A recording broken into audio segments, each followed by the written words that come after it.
fifth standard, Go and Come. It is a very interesting story. Friends, Go and Come. It is very interesting story. Story's name is Go and Come.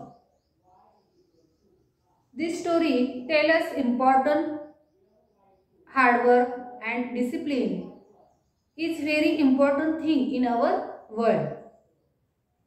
In this story, there are three characters in this story. First character, boys. Second character, his strict uncle. And third character, his mother.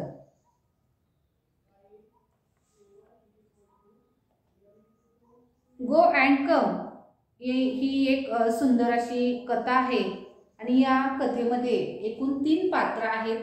3 पात्र दाखवलेले आहेत. तर या कथेतून आपल्याला काय पाहायचं आहे की परिश्रम म्हणजे कडक मेहनत आणि शिस्त कशा प्रकारची असते आणि त्यात परिश्रम आणि शिस्त जर का आपल्याला असेल तर आपलं जे ध्येय आहे ते आपल्याला कशा प्रकारे साध्य करता येतं तर हे या स्टोरी मधून सांगण्याचा प्रयत्न केलेला आहे. तर ही जी स्टोरी आहे ती परिश्रम आणि शिस्त यावर आधारित आहे आणि याचं महत्त्व या पाठातून या स्टोरी मधून सांगण्याचा प्रयत्न केलेला आहे. तर ही जी स्टोरी आहे तर या स्टोरी मध्ये एक छोटा मुलगा, त्याचे कडक शिस्तीचे अंकल आणि त्याची आई असे एकूण 3 पात्र या स्टोरी मधून दाखवलेले आहेत. त्यांच्यामधील जो संवाद आहे तो संवाद आपल्याला स्टोरी मधून पाहायचा आहे. एक प्रकारची ही एक इंटरेस्टिंग अशी स्टोरी आहे. तर आपण काय करूया, सुरुवातीला स्टोरीला सुरुवात करण्यापूर्वी बघा या ठिकाणी पेज क्रमांक 63 सर्वांनी काढायचा आहे. वही काढायची आहे. कठीण जे शब्द आहेत आपल्याला लिहून घ्यावे लागतील. तर बघा सगळ्यांनी पुस्तक काढलेले असेल. आपण स्टोरीला काय करूया, सुरुवात करूया.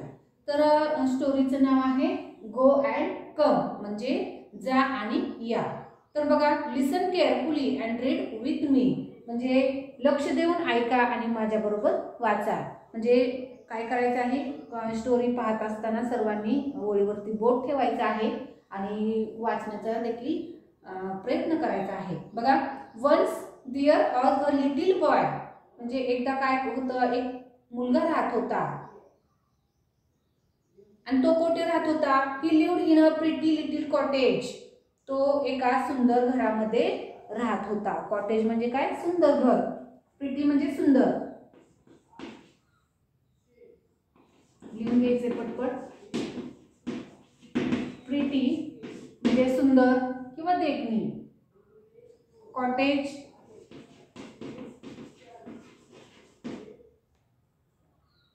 घर आणि दुसऱ्या अर्थाने म्हणजे झोपडीला पण कॉटेज म्हणतात या ठिकाणी बघा. तर he lived in a pretty little cottage म्हणजे एका सुंदर घरामध्ये तो मुलगा राहत होता. There was a lovely garden around the cottage. त्याचं जे घर होतं त्या घराभोवती खूप सुंदर अशी बाग होती. Different kind of plants grew in the garden आणि त्या घराभोवती किंवा त्याचं जे घर होतं त्या घराभोवती एक वेगवेगळ्या डिफरंट म्हणजे काय, वेगवेगळ्या प्रकारामध्ये. काइंड म्हणजे प्रकार,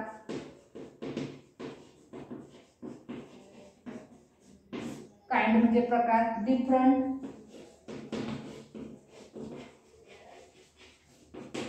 वेगवेगळे. डिफरंट म्हणजे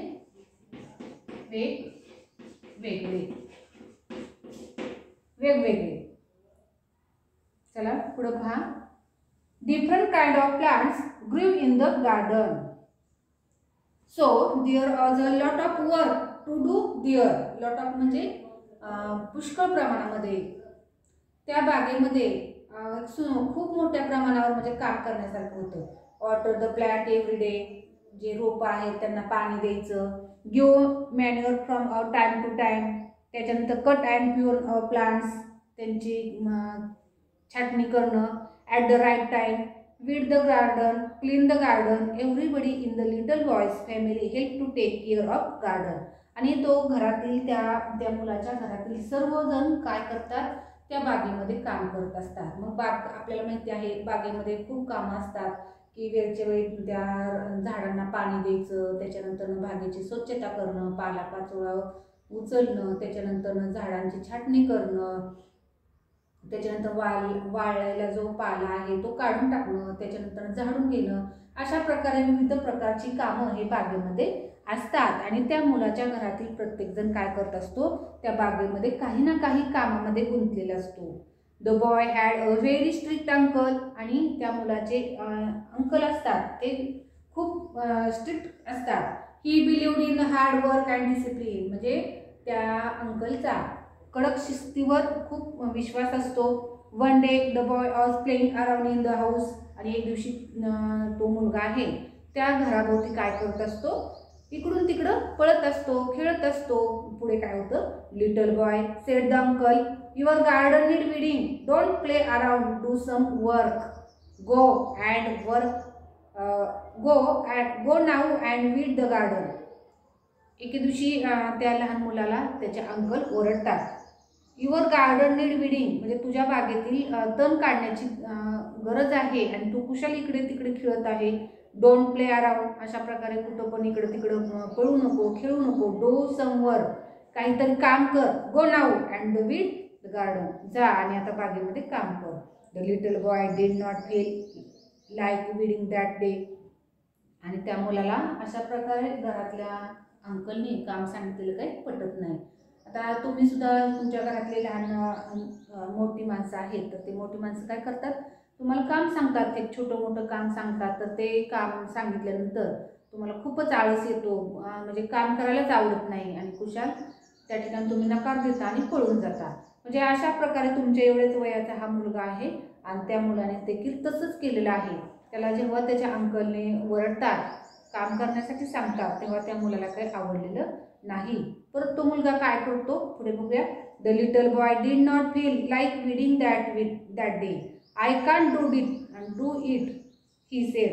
आणि त्या मुलाला काय ते आवडलं नाही. तो मुलगा काय म्हणतो, मी नाही काय करणार. Oh yes you can said the uncle, आणि तू आता हे काम करणारच आहे असं अंकल त्या मुलाला बजावून सांगतात.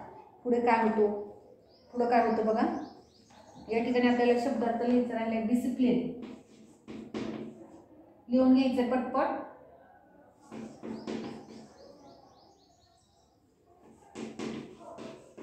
म्हणजे शिस्त, डिसिप्लिन म्हणजे शिस्त. त्याच्यानंतर हार्डवर्क म्हणजे कष्टाचं काम, हार्डवर्क.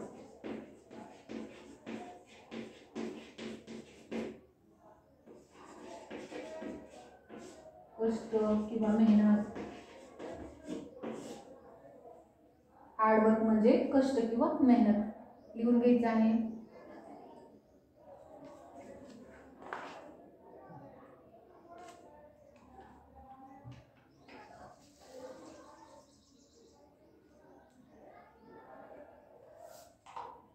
पुढे पेज क्रमांक 64 बघा, पेज काढायचं आहे पुढचं.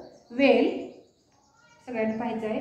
वेल I don't want to, not just now said the little boy. आणि मग काय होतं, तो मुलगा म्हणतो मी आता तर कामच करणार नाही. But you must sed his uncle, don't be naughty. Naughty म्हणजे खोडकर.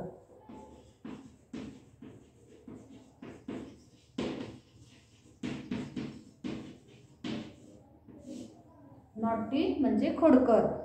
ते म्हणतात, खोडकर मुला आता हे तू काम केलंच पाहिजे.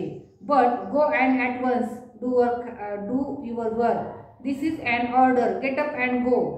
ते अंकल म्हणतात की तुला आज हे जे सांगितलेलं काम आहे मी ते काम केलंच पाहिजे. आणि त्याच्यावर तो मुलगा सुद्धा हट्टी असतो आणि तो म्हणतो मी काम करणारच नाही.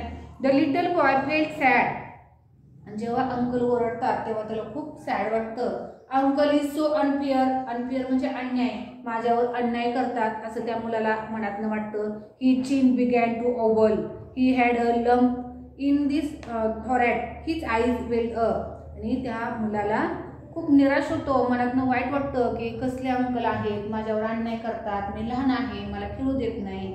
आणि मग अशा प्रकारे त्याच्या डोळ्यातून पाणी येतं. Just then his mother walk in. आणि मग तेवढ्यात त्याची आई येते त्या ठिकाणी. What's the matter little boy, she ask, why do you look as unhappy. आणि त्याची आई त्याला विचारते की काय झालं तुला, तू अशा प्रकारे का रडतो आहेस. Uncle told me to weed the garden, said the little boy. मला अंकलनी काम करायला सांगितलेलं आहे, गार्डनमधलं स्वच्छता करायला सांगितलेलं आहे. Oh said his mother, what's fun that will be, I love to weed and it is such a fine day, can I come and help you weed. आणि अशा प्रकारे आई त्याची समजूत घालते की किती छान काम करायला सांगितले तर आपण दोघं मिळून काम करूया. आणि five S sed the boy. So the boy and his mother went outside, they weeded the garden. They had a very good time together, working and chatting and talking. तर अशा प्रकारे मग त्याची आई येते आणि आई त्याला जे कडक मेहनत आहे किंवा जे कष्ट आहे त्याचं मेहनतीचं जे महत्त्व आहे ते सांगते. आणि त्या मुलाला बागेमधले जे गवत काढण्यासाठी त्याला तयार करते. आणि तयार केल्यानंतर तो मुलगाही तयार होतो आणि अगदी आनंदाने हसत खेळत गप्पा मारत ते आई आणि तो मुलगा त्या बागेतील स्वच्छता करतात, काम करतात. आणि अशा प्रकारे त्या मुलाला देखील जे मेहनत आहे, हार्डवर्क आहे त्याच्याविषयी त्या मुलाला समजतं. आणि अशा प्रकारे दोघंही अगदी आनंदामध्ये त्या बागेमध्ये काम करताना आपल्याला या ठिकाणी दिसत आहे.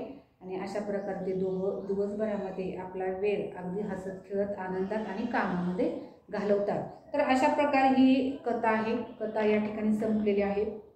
अगदी छोटीशी कथा आहे. कथा वाचून काढायची आहे, शब्दार्थ लिहून घ्यायचे आहेत. आणि कथा वाचून झाल्यानंतर याचा जो स्वाध्याय आहे तो आपण काय करूया पुढच्या व्हिडिओमध्ये पाहूया. अगदी सुंदर अशी कथा आहे. तर या कथेमधून जे हार्डवर्क आहे आणि शिस्त म्हणजे कडक मेहनत किंवा कष्टाचे काम करण्यासाठी आपण कुणीही स्वतःला कमी लेखू नये. आणि कष्टाचं काम किंवा मेहनत जर आपण चांगल्या प्रकारे मेहनत केली, कोणत्याही कामामध्ये आपण काम चुकारपणा न करता ते काम अगदी प्रामाणिकपणे केलं तर त्यातून आपल्याला मेहनतीची सवय लागते. त्याच पद्धतीने आपल्या शरीराला एक प्रकारची चांगली शिस्त लागते. आणि त्या मेहनत आणि शिस्तीचं फळ जे आहे ते आपल्याला अगदी चांगल्या प्रकारे मिळतं. तर अशा प्रकारे हे सांगण्याचा प्रयत्न सांगितलेला आहे या स्टोरीमधून. तर ही स्टोरी जी आहे ती अगदी छोटी आहे, सर्वांनी वाचून काढायची आहे. या ठिकाणी आपण थांबूया.